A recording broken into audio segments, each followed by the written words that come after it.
Smartphone, montre connectée, tablette, ordinateur portable. Nous utilisons tous aujourd'hui plusieurs objets connectés dans notre vie quotidienne. Nous appartenons tous à la génération C, pour Génération Connectée. L'adoption des nouvelles technologies dans la sphère privée se traduit aussi dans la sphère professionnelle. L'instantanéité devient la norme et le travail à distance se développe. Ce collaborateur hyper connecté attend donc de son entreprise des solutions accessibles et adaptées à tout type de terminaux mobiles. Une évolution qui concerne aussi la fonction RH. Alors on parle beaucoup de la génération Y, de la génération Z dans les entreprises, mais on a aussi d'autres générations. Il y a même des générations qui trouvent que ça ne va pas assez vite sur le digital, d'autres qui trouvent que ça va trop vite.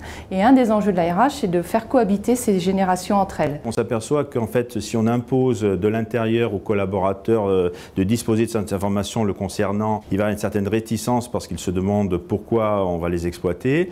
Par contre, on s'aperçoit que sur les réseaux sociaux, il va communiquer beaucoup d'informations. Les nouvelles générations, les générations connectées, sont au cœur des activités des CROUS. L'étudiant est forcément connecté, l'étudiant, son outil principal est le téléphone. Notre système d'information doit s'adapter à ces nouveaux usages et on passe beaucoup de temps à réfléchir sur le parcours utilisateur parce qu'il faut faire simple, il faut faire des choses qui sont compréhensibles par l'étudiant. Alors l'enjeu pour l'entreprise, c'est vraiment de rebondir sur ces nouveaux usages parce que cette agilité, cette souplesse qu'ont les jeunes générations, elle est fondamentale pour nous. On ne va réussir à avoir de l'adoption des collaborateurs sur nos outils, nos démarches, nos process, que si on est capable de leur proposer des outils simples qu'ils vont pouvoir utiliser sur leurs appareils ou sur les appareils de l'entreprise. En ce qui concerne plus particulièrement nos procédures RH, pour lesquelles on a quand même des attentes de dématérialisation, on a misé sur des services qui sont structurants pour la collectivité et qui rendent un service fort à l'usager et qui permettent de rétablir la confiance entre les RH et les usagers, les agents donc, du département. Les réseaux sociaux ont acquis une grande place dans nos vies privées. Ils sont devenus notre principal levier d'accès à l'information, de communication et d'influence. Le monde de l'entreprise s'est approprié ces nouveaux usages en favorisant un travail plus collaboratif, un accès aux informations plus fluide, un partage de connaissances et d'expertise. Ces nouveaux modes de travail s'imposent à l'entreprise et impactent son organisation. Des échanges collaboratifs impulsés par la fonction RH. Les sociétés aujourd'hui doivent être plus agiles, plus rapides dans leur mise en marché de nouveaux produits. Ça impose que dans les transformations, les gens qui vivront les transformations soient concepteurs et acteurs des transformations. Et pour ça, le collaboratif est une solution évidente. On n'est plus sur un manager qui détient l'information, qui est dans son bureau, qui est très hiérarchique dans sa façon d'interagir avec ses collaborateurs, mais plutôt sur un manager qui doit être leader, qui doit embarquer ses équipes. Il faut les responsabiliser, leur donner le droit à l'erreur, pouvoir faire en sorte qu'ils prennent des initiatives. Chez Nexity, nous sommes convaincus que le rôle du manager doit continuer à évoluer. Pourquoi? Parce que la transformation digitale, ce n'est pas juste une transformation par le numérique, par les outils, par la technologie, c'est avant tout une transformation des modes de travail.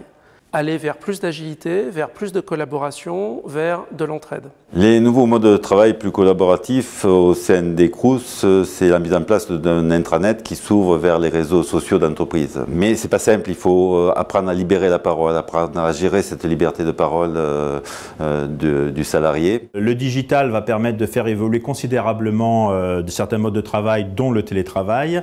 Et là, l'expérience est très intéressante, donc on débute chez nous et en fait on s'aperçoit qu'il faut reconstituer tout un système de management, rétablir la convivialité, rétablir les modes de fonctionnement, bien cibler les enjeux de manière à lui assurer le maximum d'efficacité. Le vrai enjeu pour nous, effectivement, comme pour beaucoup d'administrations, c'est la question du télétravail.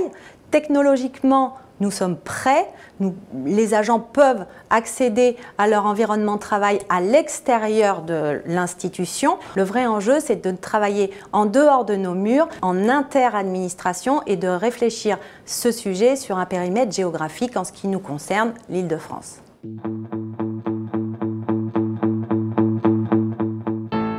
À l'ère du digital, la donnée est partout.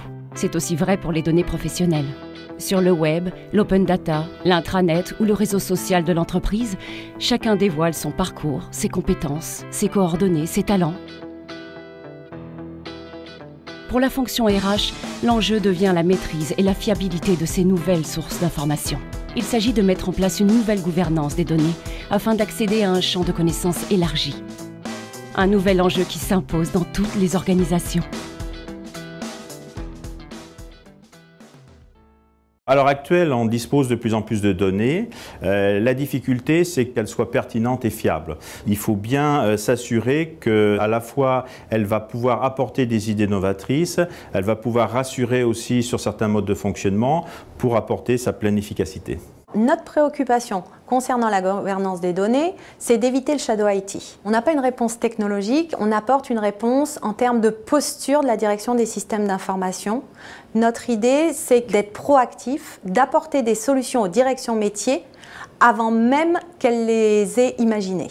Aujourd'hui, la donnée, elle est complexe, elle est disponible dans toute sa volumétrie et le big data et le coût de la donnée a fait qu'on y a accès. Donc, quelle est la nouvelle gouvernance de la donnée ?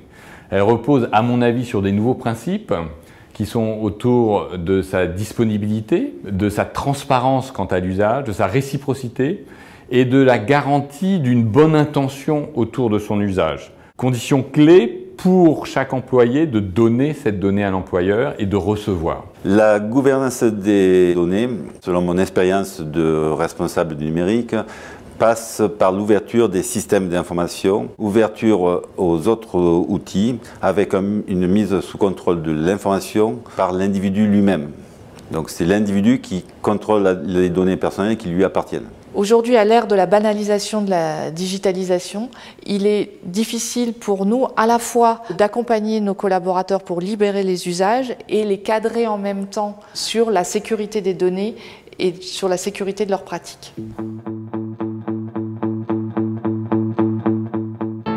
Aujourd'hui, il devient possible d'exploiter un volume gigantesque de données en temps réel, de plus en plus vite et à partir de n'importe quel outil.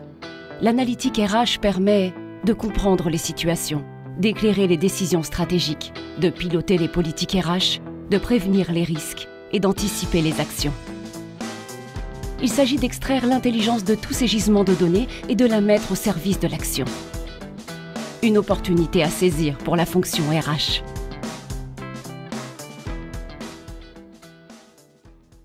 Sur le big data, je pense qu'il y a eu beaucoup de progrès de fait sur le big data pour les clients dans les entreprises. On voit que pour les collaborateurs, les candidats, je trouve que c'est encore balbutiant d'un point de vue RH. Il y a encore beaucoup de progrès à faire. Le premier challenge, c'est de collecter la donnée.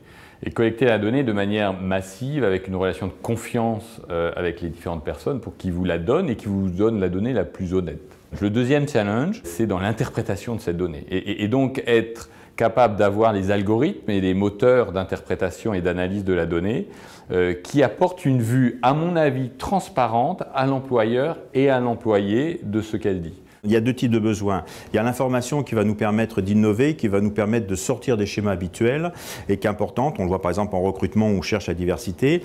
Et puis il y a l'information qui va nous permettre de nous rassurer, de savoir qu'on est un certain nombre dans la même voie et que cette voie conduit au succès. Les premiers sujets sur le big data sont orientés clients. Et donc dans un second temps, bien évidemment, on va utiliser ce qu'on a pu faire sur le client pour le transposer aux collaborateurs et de la même manière capitaliser sur les données que nous pouvons avoir dans nos bases pour accompagner au mieux les collaborateurs durant toute leur vie et toute leur carrière chez Nexity. Le big data ouvre des opportunités. Au sein de la communauté universitaire, on y réfléchit, notamment pour mieux aiguiller l'étudiant dans sa formation. On peut aussi extrapoler ça au monde de l'entreprise. Si, en fonction de son expérience professionnelle, de sa formation, on peut donner de la prospective à un collaborateur en lui montrant quel pourra être son parcours professionnel. C'est aussi une bonne utilisation des données du big data. Depuis plusieurs années déjà, notre collectivité utilise ces outils, notamment dans le cadre des services techniques et de tout ce qui touche au trafic, à la voirie, à l'assainissement. En ce qui concerne nos données personnelles, les données RH, pour l'instant, nous sommes vraiment au stade de la réflexion, puisque cela questionne une valeur fondamentale pour nous qui est l'équité de traitement.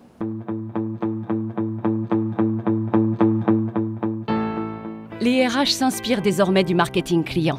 Dans le e-commerce, chaque utilisateur est reconnu pour ses préférences, ses goûts et ses habitudes.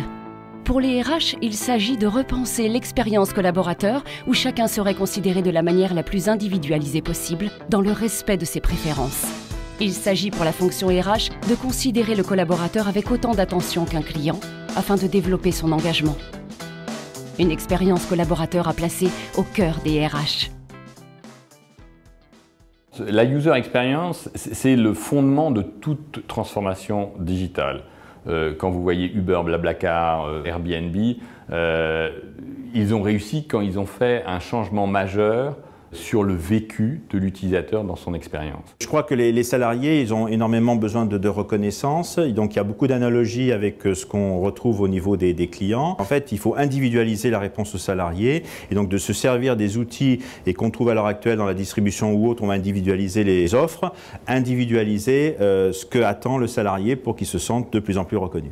On voit bien que l'offre, elle doit se segmenter en fonction des profils. C'est ce qu'attendent aujourd'hui les collaborateurs. Ils veulent être traités comme quand ils sont clients à l'extérieur. Ils veulent être profilés en interne également et avoir des réponses qui correspondent à leurs besoins. L'ambivalence, c'est qu'il faut aussi que la RH soit garant de l'équité sociale. Il faut trouver le bon équilibre.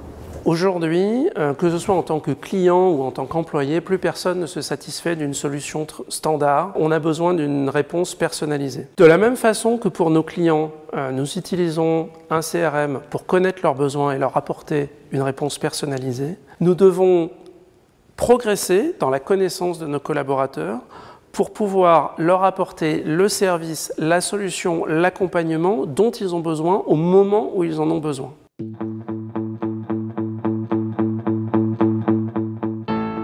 Nés dans l'industrie ou dans les jeux vidéo, puis généralisés dans le e-commerce, différentes familles de robots émergent dans les solutions de gestion. Des solutions orientées service client se développent. Base de connaissances, gestionnaires virtuels, chatbots. Comme les avatars 3D qui humanisent la relation avec l'utilisateur, la fonction RH commence à s'en saisir pour renforcer son efficacité et son agilité. Les robots et l'intelligence artificielle peuvent contribuer à l'optimisation de la qualité de service. Demain, vers une RH augmentée. L'intelligence des robots ou l'intelligence artificielle doit être exploitée au profit du client ou au profit du salarié. Je crois beaucoup à une utilisation de l'intelligence artificielle au profit de l'individu. Prenons l'étudiant, pouvoir répondre à une question simple, avec une analyse sémantique, et lui ouvrir une possibilité de choix dans les réponses. On a beaucoup d'attentes sur les robots, donc il y a plein de possibilités. Alors on s'aperçoit que c'est bien adapté pour les grandes séries, donc on peut faire des diffusions au niveau mondial pour un grand nombre de collaborateurs. Maintenant, la transposition des plus petites structures est encore à l'étude et mérite d'être bien travaillée. La collectivité va développer et mettre en place des chatbots, notamment pour ses fonctions support et à terme sa fonction RH. L'intérêt pour nous, c'est de nous familiariser avec des technologies que pour l'instant on ne maîtrise pas, mais qui nous intéressent fortement. L'intelligence artificielle, c'est pour moi une opportunité. On a la DRH qui doit gagner en productivité d'une part, donc c'est un moyen de le faire. Le deuxième aspect, pour moi, c'est qu'on peut fiabiliser les services RH et avoir un service qui est de meilleure qualité avec des partenaires qui sont des partenaires artificiels. Soit on l'utilise pour de la création de valeur et être capable de l'utiliser pour mécaniser quelque part des tâches qui sont aujourd'hui sans valeur ajoutée et se concentrer sur tout ce qu'on disait en termes de gestion RH, des compétences de la mobilité et donc d'accroître la valeur humaine.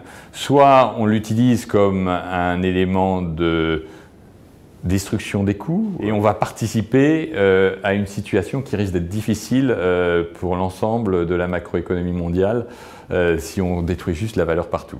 Donc c'est ça le challenge de l'intelligence artificielle.